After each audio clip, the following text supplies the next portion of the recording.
गजाननाला वंदन करून, मातपित्याला नमन करून आज मी तुम्हाला गीतेच्या 13व्या अध्यायाचे महात्म्य सांगत आहे.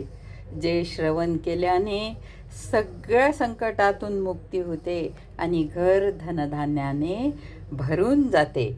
ओम नमो भगवते वासुदेवाय. ओम नमो भगवते वासुदेवाय.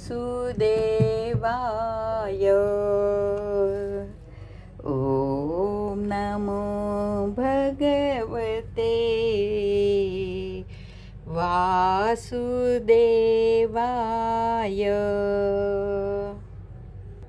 गोपाल कृष्ण भगवान की जय. श्रीकृष्ण महादेव म्हणाले, हे प्रिये, असे म्हणून आपल्या ठिकाणी नखांनी तिच्या शरीराचे तुकडे तुकडे करून त्याने तिला खाऊन टाकले. त्यानंतर यमराजाचे दूत त्या पापिनीला यमपुरीमध्ये घेऊन गेले. तेथे यमराजाच्या आज्ञेने त्यांनी तिला अनेक वेळा विष्ठा, मूत्र आणि रक्तांच्या भरलेल्या भयानक कुंडामध्ये टाकले. करोडो कल्पापर्यंत त्यांच्यामध्ये ठेवल्यानंतर तिला तेथून घेऊन जाऊन 100 मानवतापर्यंत रौरव नरकात ठेवले. नंतर चोहोबाजूंनी तोंड फिरवून दीनभावाने शोक करणाऱ्या त्या पापिनीला तेथून काढून दहनानन नावाच्या नरकामध्ये टाकले. त्यावेळी तिचे केस मोकळे होते आणि शरीर भयंकर दिसत होते. अशा प्रकारे भयंकर नरक यातना भोगून ती महापापिनी या लोकी चांडाळ योनीमध्ये उत्पन्न झाली. चांडाळाच्या घरीही दिसामासाने वाढत असताना, मोठी होत असताना ती पूर्वजन्मीच्या अभ्यासाने पूर्वीप्रमाणेच पाप प्रवृत्त होत राहिली.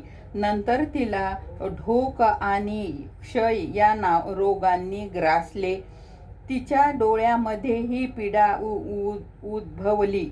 नंतर काही काळाने ती पुन्हा आपल्या निवासस्थानी हरिहरपूरमध्ये गेली, जिथे भगवान शंकराची अंतरपूर स्वामिनी जंभका देवी विराजमान होती.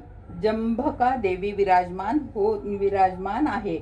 तिथे तिने वासुदेव नावाच्या एका पवित्र ब्राह्मणाचे दर्शन केले, की जे निरंतर गीतेच्या 13व्या अध्यायाचे पठण करीत असत.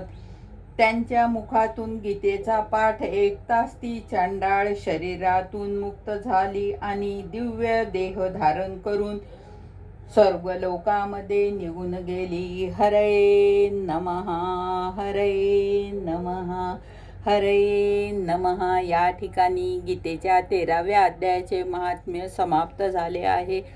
गोपाल कृष्ण भगवान की जय.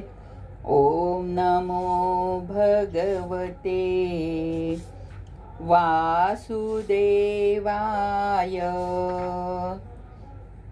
ओम नमो भगवते वासुदेवाय.